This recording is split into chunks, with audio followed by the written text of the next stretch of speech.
Good afternoon, everyone, and thank you for joining us for the fourth annual Delaware County Sustainability Conference hosted by the Delaware County Office of Sustainability.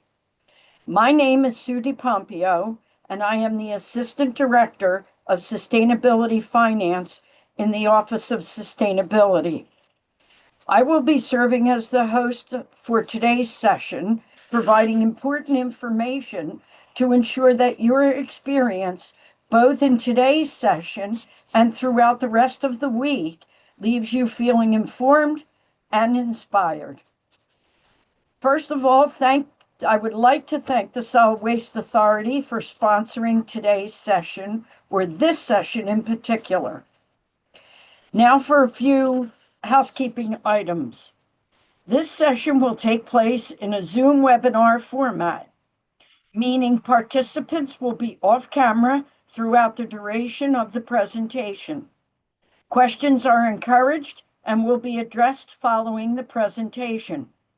To ask a question, you may either type in the question in the Q&A box found at the bottom of your screen, or click the raise a hand button if you would like to ask your question out loud. Questions will be answered in the order in which they are received, or if we are seeing multiple questions of a similar nature, we will bump those to the front. We will do our best to ensure that all questions have been answered. However, we will be ending the session at the top of the hour. Now, to kick off our session, we are excited to welcome Becca Yurkovich, who will share the Delaware County Office of Sustainability update. Let me tell you a little bit about Becca. Becca is a Delco native who joined the Delaware County Office of Sustainability in June of 2022, serving as the Sustainability and Resilience Manager. This January, she was appointed to the position of County Sustainability Officer. Becca brings passion and experience to this role, previously serving as an environmental and community and regional planner in the Delaware County Planning Department, followed by 3 years as the Assistant Manager of Bethel Township, Delaware County, Pennsylvania. Prior to accepting the role in the Office of Sustainability, Becca was actively involved with the Delaware County Sustainability Commission, serving as a municipal representative for 2.5 years. Becca holds a bachelor's degree in environmental, geographical, and geological sciences and communication studies from Bloomsburg University of Pennsylvania. I'd now like to introduce to you Becca Yurkovich. Thank you, Sue. And thank you so much for everyone for joining me and us for your lunch hour today. I'm very excited to be giving you an update on our office. So can everyone see my screen okay? I'm going to take silence as a yes. Alrighty, so we'll go ahead and get started. So for those who may not, maybe we have folks joining us for the first time today, or those who have been with us for years. Excited to share. We're going to start off with the foundation, kind of what is the Office of Sustainability? Who are we? Why are we talking about it? And then we'll spend the majority of the session today just providing some updates on projects we are working on. So to kick off, first and foremost, sustainability is something that's often talked about. It's a term that's thrown around a lot, and I know even speaking with my family, you get me going, and then halfway through, it's like, okay, let's back up. What is sustainability? So let's level set this afternoon. When we are saying sustainability, what we're really referring to is this definition you see here on the screen. So it's that idea of creating and maintaining conditions under which both humans and nature can exist in a productive harmony to support both present and future generations in a changing climate. So it's really down to the basics. How can we make sure that our practices of today are both allowing our current communities and environment to thrive, but also setting it up so future generations can also thrive? And going back to the basics as well, what do we mean by in a changing climate? So, climate change, it's not really a new term to many people, but it can mean a lot of different things and is often very charged. So, what we are talking about when we bring this up is really the long-term shifts in both temperature and weather patterns. Doesn't seem that controversial.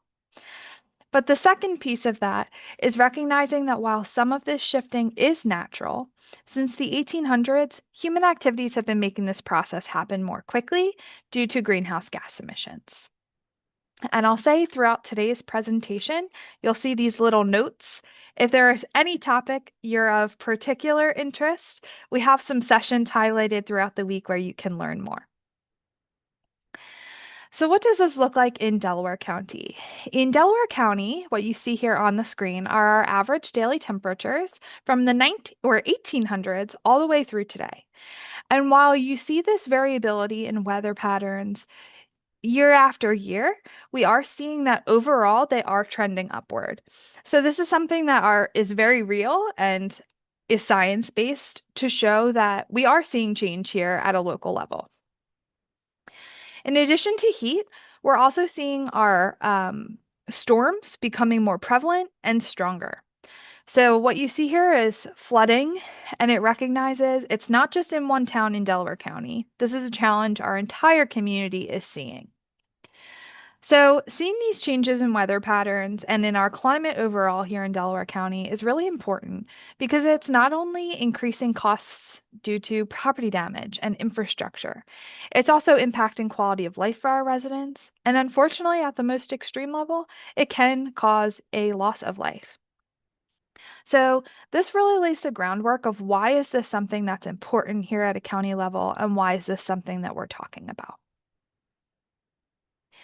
So, the Office of Sustainability, now that you're kind of doom and gloom with some of the outlooks, it's worth noting we were created in 2021 with the mission of making Delaware County as a community, as well as a government operation, more sustainable and resilient to the effects of climate change. So, those definitions are things that we already discussed. And it's worth noting to do this, we are charged with looking at both government operations and our community and working with our Sustainability Commission to help implement the county's first sustainability plan. To do this, we have a very tiny staff here in Delco, and you've actually met both of us today. So I'm the County Sustainability Officer, and our kind host today, Sue, is the Assistant Director of Sustainability Finance. Right now, in addition to our intern, Josh Mincer, who's also on the call today, that's our team. But I'm very excited to share that we are looking to expand and should hopefully be bringing on a new sustainability coordinator in the coming weeks or month. So I know this may be a review for a lot of folks, but if you're first meeting with us, this is really our guiding document and our roadmap for Delaware County sustainability. Sustain Delco was adopted in August of 2023, and it really serves to kind of give us our marching orders for where we're looking to go. And there are 6 topics, which we'll touch on briefly, but it's also important to note that we have 4 guiding principles, which really serve as kind of the founding values of our office. First is the economic sustainability, recognizing that in this work, it is something we are always conscious of to make sure that our work is not imposing additional financial burden on our residents and our communities. We also want to make sure that we're sharing education. We're doing good governance, so always being transparent in what we're doing. And finally, equity, inclusion, and justice, making sure that the benefits of our office are extending to all of our communities and not just those that are more resourced. So getting into what's in this plan, the first and foremost is this idea of climate resiliency. So it's tackling those weather patterns, those changes in our climate, making sure our residents can actually deal with the hazard. It's also looking at economy, recognizing if our residents have a stronger financial footing on blue sky days, they will automatically be in a better spot to withstand these changing climate. And also looking at our infrastructure to make sure that our infrastructure can also withstand these changes. And one thing I always like to point out is all of these photos are in Delco, and that normally throws people, especially with the brush fire in the bottom right. Um, but that was actually in Chadds Ford Township a couple years back. The next topic we look at is natural resources. So this is that feel-good tree hugging that most people think of when they think of sustainability. So this is really looking at our open spaces, seeing where we have space to conserve and acquire potentially. Also looking at our tree canopy and native plantings, so making sure that our ecosystems are actually healthy. Also looking at watershed quality, recognizing that over 97% of our streams here in Delaware County are currently considered impaired. And then finally, brownfield remediation. And this is the idea of remediating properties that are considered contaminated or perceived contaminated based on their previous uses. We also look at transportation. This is walking, biking, and transit. So recognizing how can we get people out of cars? Um, However, we also recognize not all 49 towns in Delaware County are the same and are built to have sidewalks everywhere. So where it might not be feasible or safe, it's also looking at where can we get people into electric vehicles. We also look at energy inefficiencies in this plan and in our work, really looking at how we can reduce usage in both electricity and water, and where possible, switching to renewables. We also look at zero waste, which is a huge touch point for a lot of people. And if you're not into it yet, again, check out that session on Wednesday night. But it's really the idea of reducing the waste we're producing both in our communities and in our government operations. And finally, in health and wellness, this is a kind of larger capture of how can we make sure that we have good air quality, good water quality, and local food sources, and overall well-being for our residents here in Delaware County. This is really important as I feel like health is often something that gets left out of the explicit conversation of sustainability. So recognizing that this is an integral piece of work in this space as well. So now that you kind of know the rough what kind of things we're looking at, it's important to note, well, what can a county actually do in this space? So when we took a step back and had to really consider what can Delaware County control? Where do we have space to influence change? And then finally, where we might not have control or influence, where do we have space to provide education back to our residents? So these are kind of the three buckets of our work that we've really considered over time. And I'm happy to share now as we are looking into kind of the projects and getting into the nitty gritty of the work. That's kind of how this is going to be organized. So first looking at what can the county control and what are we doing? So it's worth noting the county owns several buildings. We have about 14 parks. We own 40 some bridges. We also have 3,000 employees. So there's a lot of space that is within the control of the county for us to make positive change. So one of the big projects that we've been working on this year is really looking at our own house to clean up.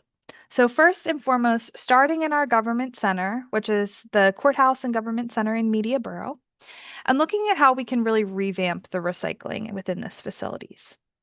Over the past couple years, it's been recognized that there wasn't a lot of trust in the system in recycling. It wasn't super convenient to be recycled, and a lot of employees kind of felt, what's the point? It's not easy. We don't really believe that the recycling is going anywhere.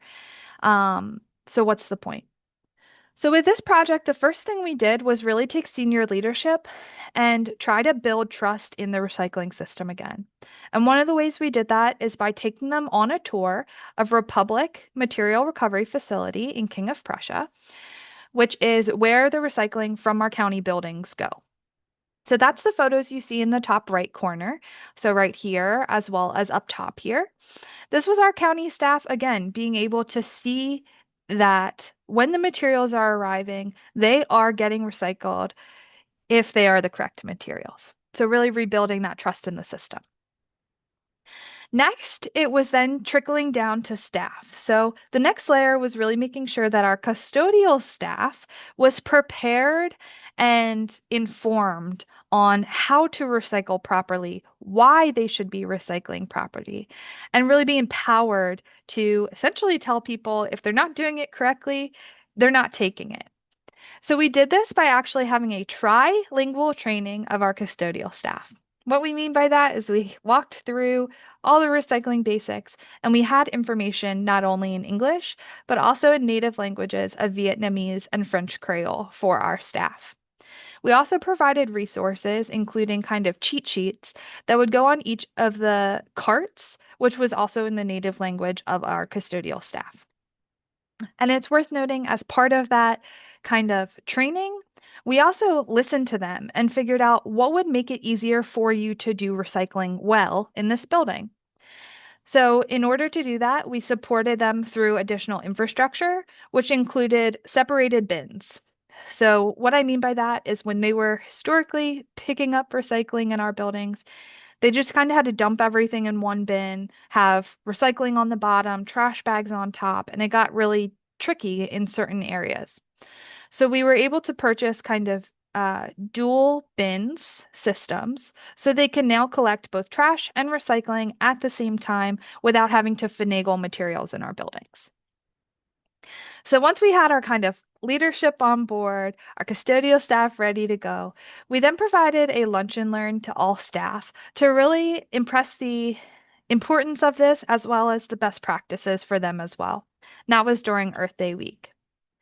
And then the final cherry on top to kick off the system was by changing the infrastructure, so making it easier and more convenient to recycle in our buildings, recognizing that most of the materials on people's desks include paper or cardboard.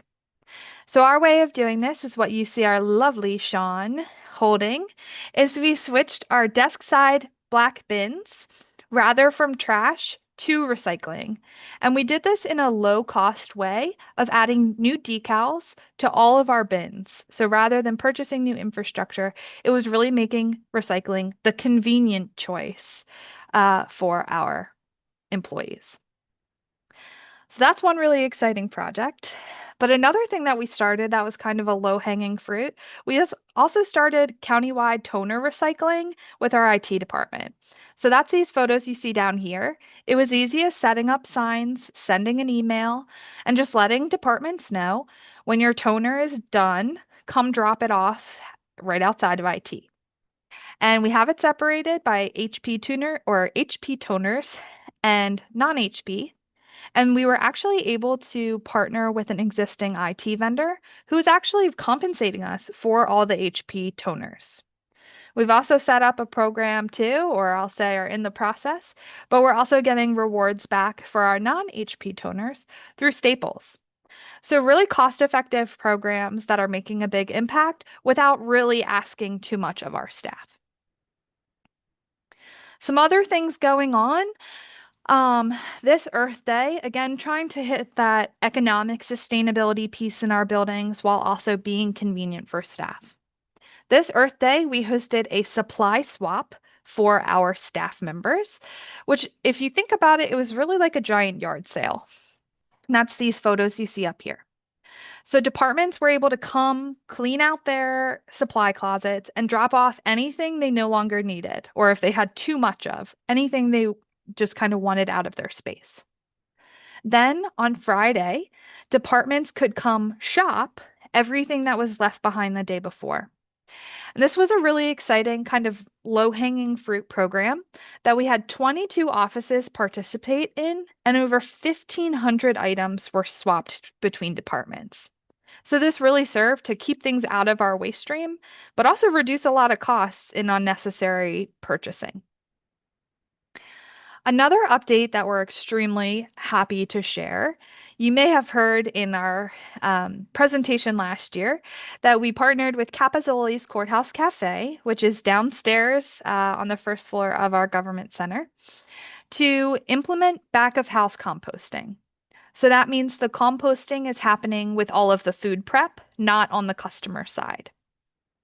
And I'm extremely happy to share that with tremendous support from Hoff and the rest of the Capizoli staff, they were able to compost 7.1 tons of material in 2024, which was that first program. To date, that has been more than 22,000 pounds since January of 2024. So a tremendous amount of waste being diverted in our kitchen downstairs. Some other things happening around the county. We're very excited to currently be undergoing an EV charging study, which will really help the county meet its current fleet needs as well as plan for future fleet needs better. So, as you guys may know, we have a lot of electric vehicles. These are actually all with our health department here in Baldwin Towers, Eddystone. But we didn't always have a lot of charging infrastructure to service the existing fleet.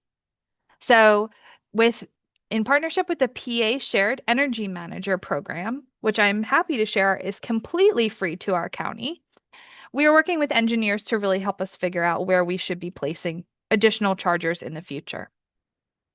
And this is really planning ahead to supplement 9 new chargers that were installed by our Public Works Department in the past year and a half. We're very excited that there were 5 additional chargers added to Orange Street, which is right across from the government center, as well as 4 new chargers in Rose Tree Park. And it's worth noting that at the current time, these are currently for the county fleet only, as we do not have enough infrastructure to meet our current needs.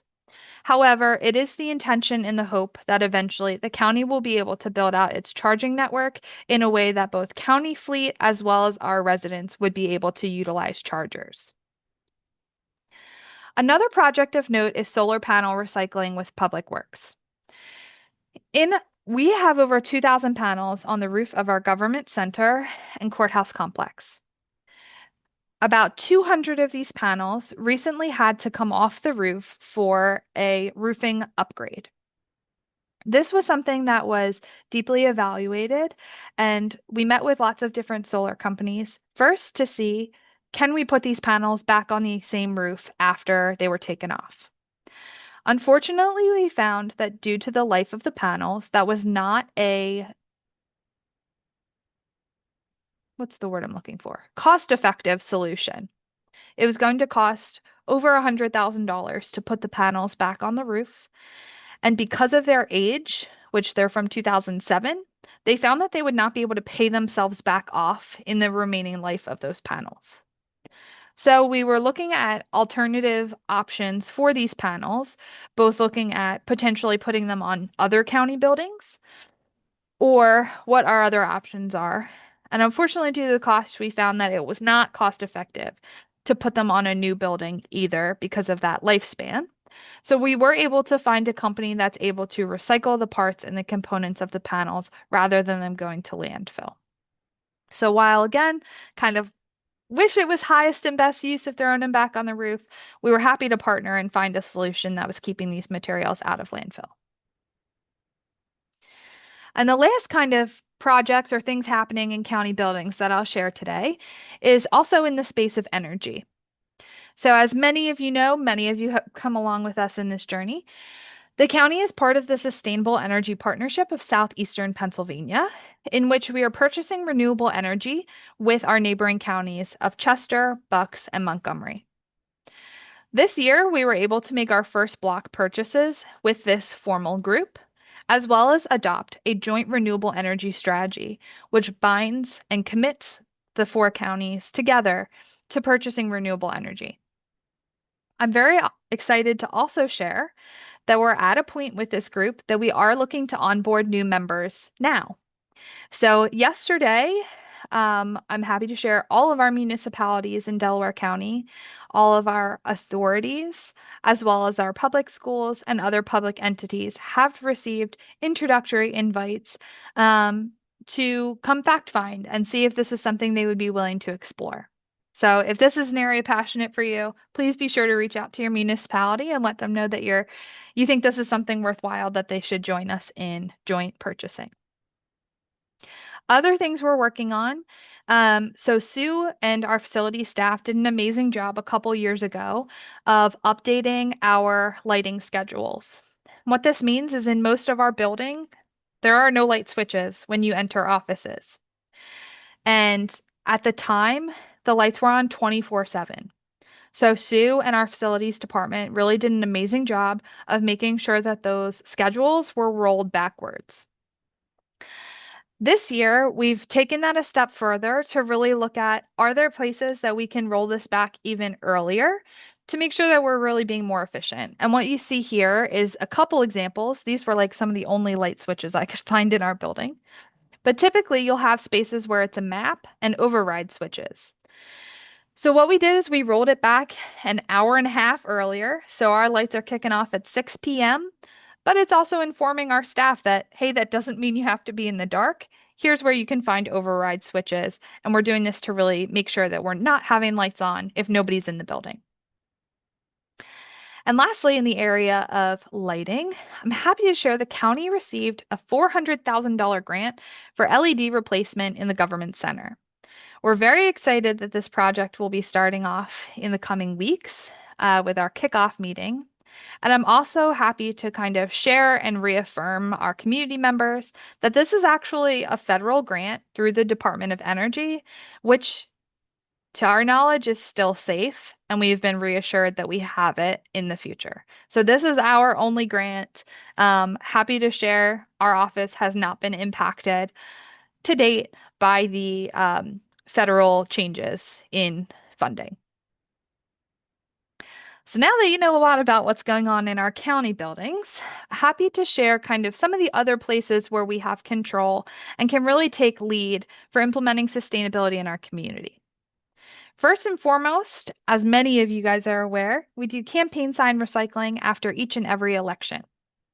In November, big election, we were happy to collect over 8,000 pounds of plastic and metal that otherwise would have been in our waste streams or littering our streets. To further this mission, we're also did a formal launch of Keep Delco Beautiful, which is a partnership of organizations in our community, which are all working together to keep Delco beautiful. So that includes our watershed groups, some municipalities, and other nonprofits that really do work to make sure that we have a beautiful and clean community. In our kickoff event this March, which you can see down here, we had over 96 volunteers and 11 partner organizations show up to not only show their commitment to this cause, but to also do some boots on the ground cleanup in Sun Village Park in Chester City. So amazing turnout for keeping our communities clean. We've also done work this year in the space of beautification, joining our Parks Department, Conservation District, and Penn State for a native species planting day in Kent Park. So next time you're at the dog park in Kent, keep an eye out as over 200 native plants were put in the ground right outside those dog parks. Other things going on, we have a countywide tree canopy study, which I am extremely excited to share that after 2 years, this project is coming to an end this June, in which case we'll be able to share resources with our communities and our neighborhoods about how their tree canopy has changed over the past 10 years to really serve as a resource of prioritizing future tree plantings, future opportunities to save or maintain trees, and really have deliberate and data-driven information to regreen our communities. And lastly, we also are still working on the zero waste plan. I know this has been a long time coming, but we are in the final phase. Right now, it's working on incorporating our final community comments, which we received, and creating the graphics and making it a beautiful and usable document. And we're anticipating that that will go before our commission for adoption in July and hopefully our county council in August or September. So in kind of finishing up projects within the county's control, I always like to point out again this economic sustainability piece.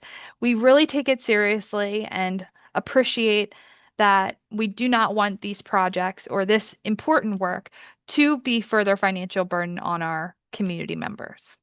So I'm happy to share this is kind of the grant outlook from 2024. With just our small team of two, we applied for over $16.6 million in grant funding. That was over 12 applications from 8 different programs.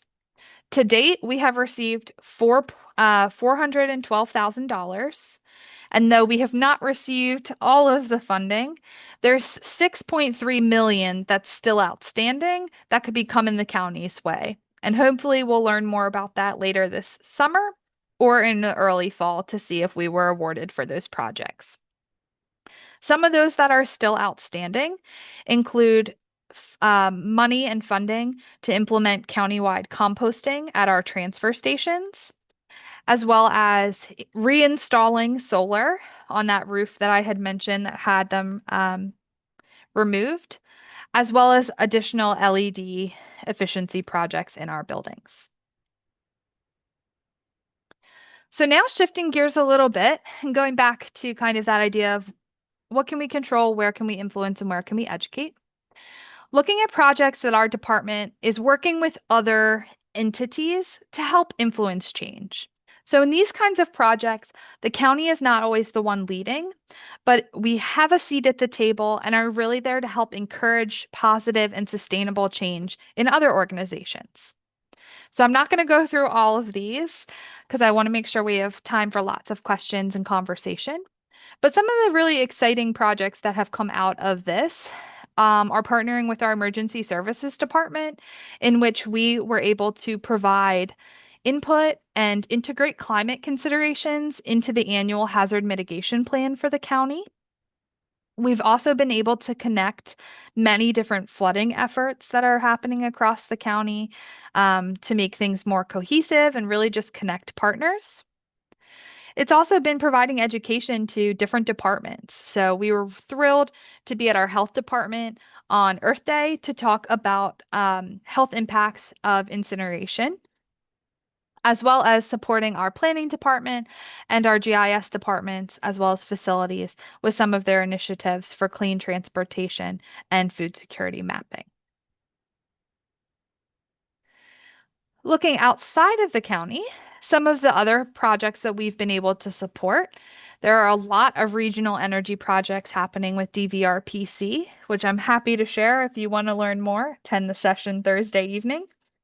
But we've really been working to support projects like community benchmarking, which would be energy benchmarking at a municipal level, or the creation of an energy hub, which would serve as greater energy resources for all communities across the region. We've also been happy to have a seat at the table in a lot of watershed planning efforts. First, the Darby Creek Watershed Master Plan, as well as the Namens, Marcus Hook, and Stony Creek Watershed Alliance creation. And it's worth noting on these projects, the Darby Creek Watershed Master Plan does have public meetings this week. Not part of the conference, but still in support to share more information about that project. And they'll also be sharing more in the session on Thursday morning at 10 a.m. And then finally, it's also been working with regional partners to try to tackle some of the flooding efforts. So with Brandywine Conservancy has released an incredible flood study in which we were able to provide comment and support, and also attending the Eastwick Flooding Consortium, which is headed by our DES, our emergency services and planning, in partnership with Eastwick community to really ensure that any flood mitigation projects that are occurring in that part of the county or even on the Philadelphia side are not having negative impacts on Delaware County. Some other projects we've been able to support in terms of clean transportation, DVRPC, which is the Delaware Valley Regional Planning Commission, has really done a lot in terms of pushing active transportation forward. One of the things that they've created is a Delaware County Trail Crossings Toolkit, which is really helps provide best practices for trail crossings where they cross roads, and also helping provide input on their regional sidewalk inventory. So looking at where there are sidewalk gaps and how they should be prioritizing.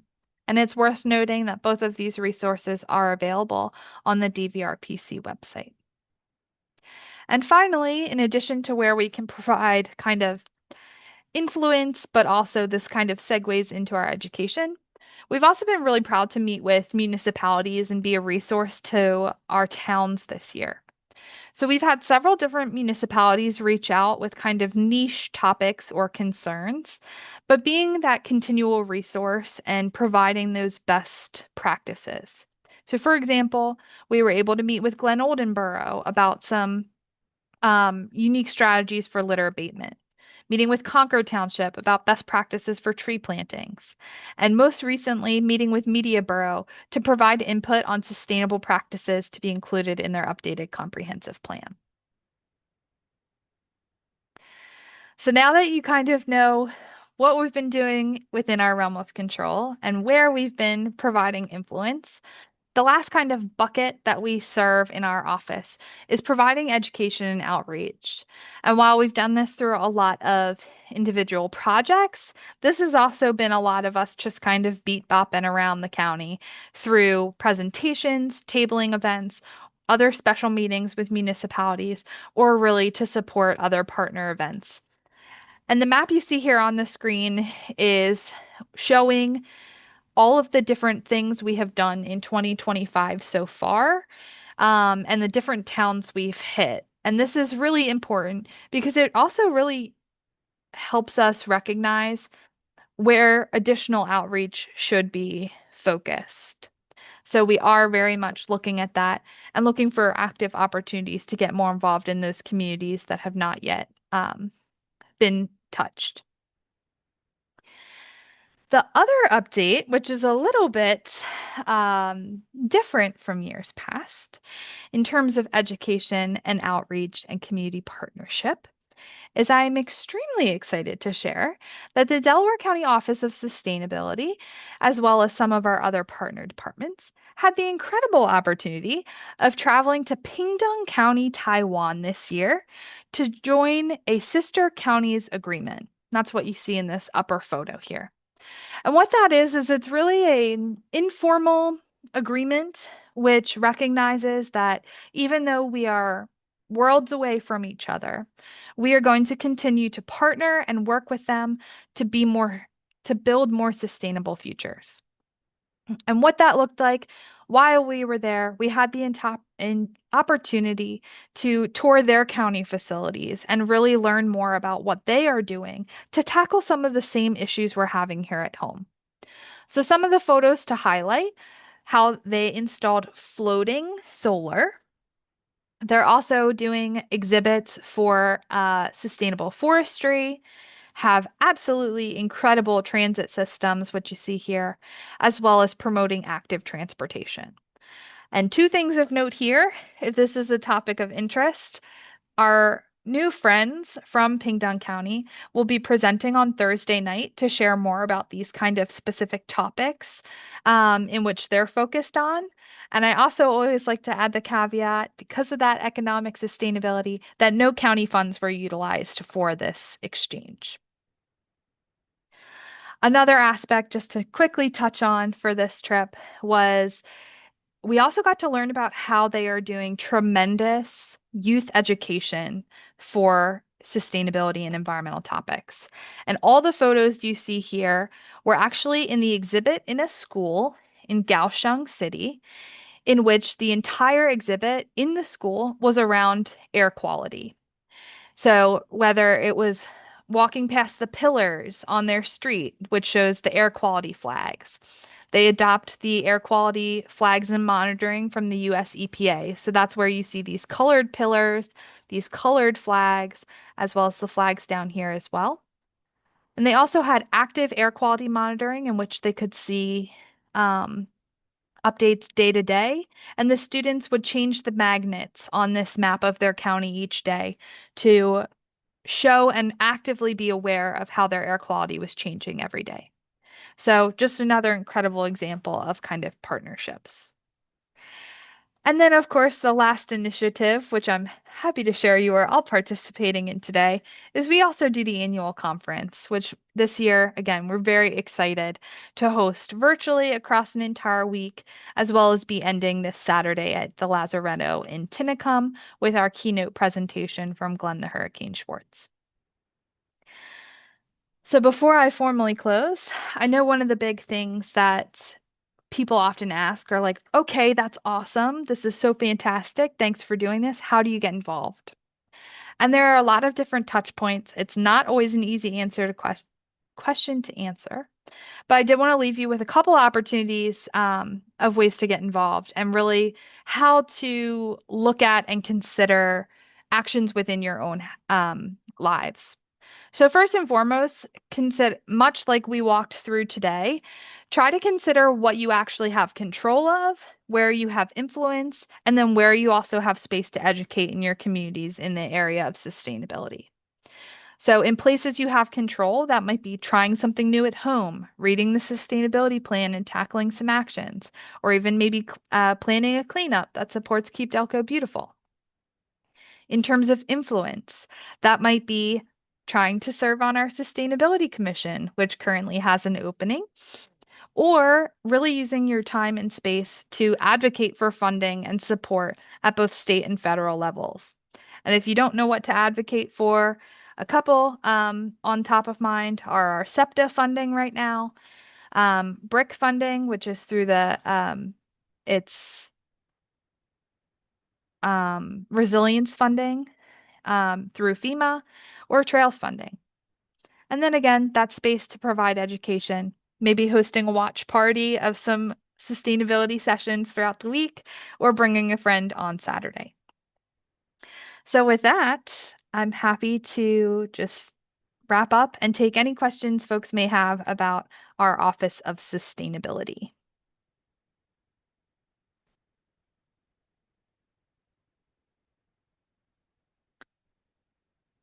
Thank you, Becca, for sharing this important information and educating all of us on what this looks like, sustainability looks like in our county of Delaware. And as Becca said, we'll now take some questions, if you have any. Sure. So I see one from Sue Edwards in the question and answer, which says, is your emphasis on equity, inclusion, and justice threatened by the Trump administration? So I would say that from our office perspective, again, it's always been an emphasis on equity, inclusion, and justice, as we do have several communities. We have 28 census blocks in Delaware County that are considered environmental justice communities. So that has always been an integral value of our office. In terms of the threat from the Trump administration, our focus has more so been on kind of how does that impact our provision of services? Again, those things that we can control. So as of right now, it's keeping that pulse on federal funding, which we currently have the one grant, which is unimpacted, and we have one application still floating, which would largely impact getting, it's that composting grant I mentioned. So it would be getting waste out of our EJ communities. So those are really the touch points that we've been keeping a pulse on, but also trying to stay aware of kind of things that are happening at a general level, as if we are seeing resources from our federal level disappear, that may impact us, and it's now a space that our office needs to fill, or it's something that we need to be on top of to continue to keep our municipalities and communities educated and aware of as well. But that's really kind of been our touch points. It's how is this impacting us within control? Do we need to pivot our services if resources at the federal level are disappearing in these spaces? We also have a question from Shari Stuber about what happens to the lawn signs that you collect. So the wickets, the metal, goes to international scrap in Traynor Borough, and all of the plastic signs go to Kugel's Recycling in Hamburg, Pennsylvania, which has the processing capability to actually like recycle and sell the plastic components the same way you would with regular recycling. And that's the closest facility that we've been able to find that can truly process the material and recycle it. From Nathan Martin, we see, can you share how nonprofit groups and/or churches and synagogues might best engage with the Delco Office of Sustainability on programs and initiatives? Thank you for your question, Nathan.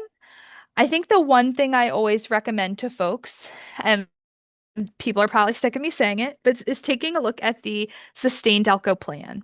I think that in the world of sustainability, it can be really hard to kind of find that place to start. However, if you go to the back of the plan where we have all of our actions, there's a section in the table which says applicability next to each individual action. And within that, it shows kind of what kinds of groups could do each individual action. So, for example, we'll take an action of increasing no-mow zones in county parks. And it says that's something that all groups could do, any property owner. So I think for a religious organization, it would be worth kind of taking a look at the plan, seeing what actions are applicable and of interest, and then reaching out for additional support. Because that would kind of be our first thing of knowing what your priorities are. I'll also say a great community resource is Solarize Delco if there's interest in solar. So that's not affiliated with our office, but it's a community resource where they have done solar projects with religious organizations in the county already. So if solar is of interest, that would also be a great starting point. Next, we have Paul Johnson. Will the plan for shoulder driving on the Blue Route have a neutral effect on air quality due to less gridlock, but most likely expand more driving? Thank you for this question, Paul. I actually did not know there was a plan for shoulder driving on the Blue Route, but I would anticipate that in a change like this, I would say any opportunity to keep the vehicles moving where they're not sitting and idling is probably best. But I would also defer to maybe our transportation planners in the Office of Sustain or Office of the Planning Department, as they may have a better pulse on that specific plan and its impacts. Next, for Susan Kershaw, for seniors and others with mobility issues, opening glass recycling bins can be difficult. How can that issue be addressed? I guess I have a question, Susan. Does this mean I would have to know more about where and which glass recycling bins you're talking about to touch base?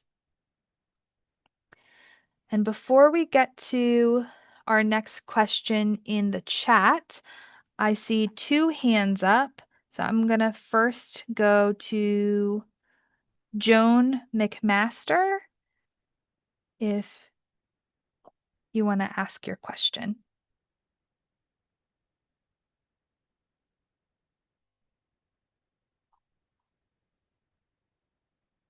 Joan, if you want to unmute, you're free to ask your question. I want to thank both of you ladies for doing a tremendous job. You do an awful lot of work for just two people. And I thank you and I praise you for your ambition and your way that your slides were beautiful. You did a fantastic job, and I want to thank you very much for this presentation. Thank you, Joan. We appreciate it. Alrighty. We can next pass it over then to Susan Kershaw.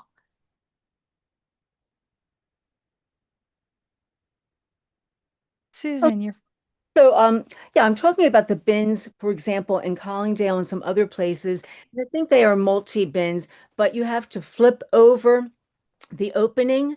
And for myself, would have been something that I could have easily done a long time ago, but not now. And then, when I get somebody to help me, that is not always viable. For example, daughters that live out of state, so, and I definitely like to use glass, and, it piles up, and of course, I keep it neat in my, house, or outside in my bins, but, you know, definitely it becomes an issue. Sure. So if I'm understanding, Susan, you're talking about the like big recycling dumpsters that are in certain communities. Yes. Okay. That's something I'm happy to bring back. Those are actually sponsored by our Solid Waste Authority, who is today's session sponsor. So I'm happy to give that feedback back to them to see if there's anything that can be done to make that a little bit more accessible for folks that may not be able to lift and dump at the same time. Yeah, I mean, and again, I see where they, of course, need to have it covered. You want it covered, but now if somebody is there that happens to be there, that has worked out. But again, that is always a chance you take after you load your car with all of this, recycling. So thank you for Absolutely. looking into it. Sure. And I will say too, Susan, if you join us on Saturday at the Lazaretto in Tinicum, our Solid Waste Authority will have a table, and the County Recycling Coordinator, Leslie Clawwitter, will be there. So if you're able to join us Saturday, that may be a great place to have the person who can answer the question. Yeah, I plan to be there. Thank you. Awesome. Thanks. Alrighty, I'm going to jump back to a couple in the chat and then um, we'll keep going. So Magnolia Brown asked, is there any other things that you guys in Delco and the town in Taiwan are collaborating on? I think this partnership is really cool. Thank you, Magnolia. The partnership is very early in its stages, and right now it's really tricky to kind of find what does that partnership look like. It was incredible to be over there and really see a lot of models of what we should be striving for here in Delaware County and in the United States. But then finding that space for open collaboration is something we're still working on. One of the things that we are doing is trying to provide additional information and share their incredible success stories. And one of the ways we're doing that is again by hosting them during this conference. But past that, in terms of actionable items, it's still something we're working through to find that meaningful partnership. Peter Pugliese asked, can you advise municipality on the SEP or SEPA, that's the Sustainable Energy Partnership, timeline to be 100% renewable and or on a regional solar? So Peter, this is something that we're actively working through now. So as of right now, we are purchasing green E-RECs, which are renewable energy credits, for to kind of offset or support renewable energy in the area. We are actively working and looking to find more localized renewable energy projects that all four counties could partner on or with to bring renewables closer to home and support projects specifically in our region. There are a few projects or sites that we are looking at now and trying to figure out logistically what is required and still navigating this kind of new partnership, but it is something that's actively underway currently. And I'll say in signing the renewable energy strategy across all four counties was a huge first step to really formalize that commitment with that end goal in mind. Next, we have Phil Coleman, who asked, have you considered tapping energy savings performance contracting using energy service companies or ESCOs to address facility energy use? This could be a way to save energy that pays for itself from the savings and is used fairly widely across states, counties, and other municipalities. Thanks for your question, Phil. This is something that's definitely on our front of mind, but we have not explored any specific individual project yet for the ESCO or a GISA. I think we addressed those questions. And then Robbie, if we want to bring you online, I see you had a question both in the chat and your hand raised. So if we want to bring Robbie Anstedt. onto chat.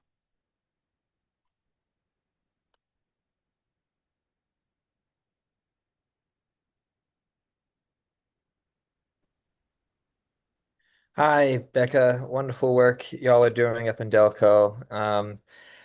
Thanks for taking my question. I'm representing NMS Watershed Alliance, resident in Claymont, Wilmington, Delaware. My question is about prioritizing bike, pedestrian modes of transportation. Is that a part of your office, the sustainability office? And especially given some of the older historic infrastructure in Delco, how have you navigated some of those challenges?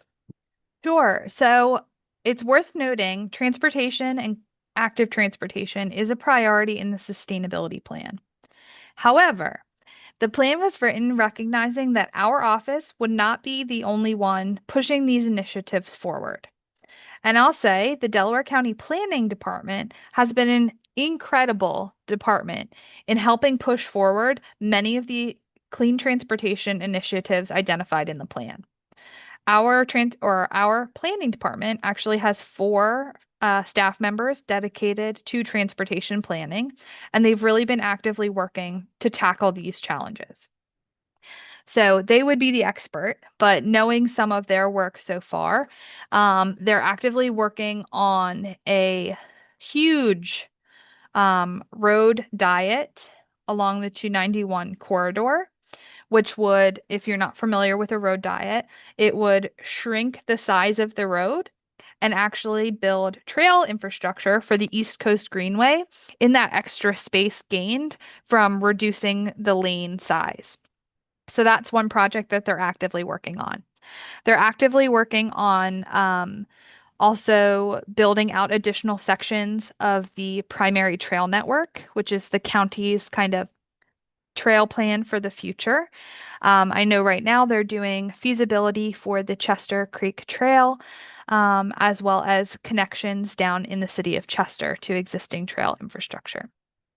In addition to those, our planning department is also the department that's leading the way with our SEPTA Key Advantage employee incentive, which gives employees of Delaware County free SEPTA cards for a pilot program. So they're really the ones leading that.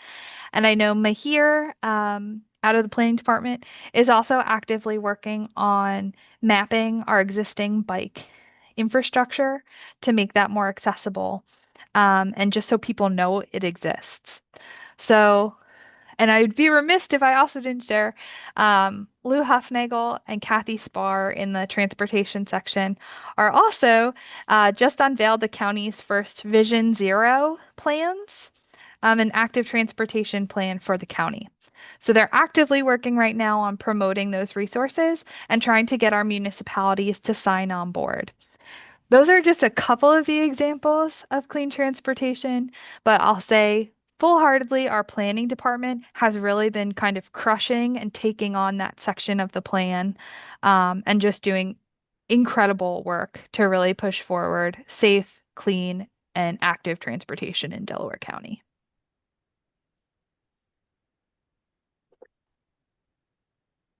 Well, thank you again, Becca. We're just about out of time. In fact, we are out of time. So I'd like to thank you again for your great presentation, and to, of course, all of you who have watched and participated in today's session. Following the close of this session, we're going to ask you to provide some feedback for our speakers in a brief Zoom survey. If you would kindly participate in that, we appreciate your time immensely. Our next session in the fourth annual Sustainability Conference is titled Sustainable Homeowners Associations, or HOAs, and that will be presented later this evening at 7 p.m. If you did not sign up prior to the session, please visit our website, www.delco.gov/sustainability/conference to sign up. Finally, we would like to invite all of you, as Becca already mentioned, to our closing keynote celebration this Saturday, June 14th, at the wonderful Lazaretto in Tinicum Township. The event will include a breakfast and a keynote presentation from, I'm sure some of you remember, Glenn the Hurricane Schwartz, our legendary meteorologist in Philadelphia. And that will be followed by an EV Expo, networking, and more than 30 local organizations and museum tours in the historic Lazaretto quarantine station. Walk-ins are welcome. And I'd like to thank you all again for participating this afternoon. And a very special thank you again to the Solid Waste Authority for sponsoring this session this afternoon. Thank you, everyone, and have a great afternoon.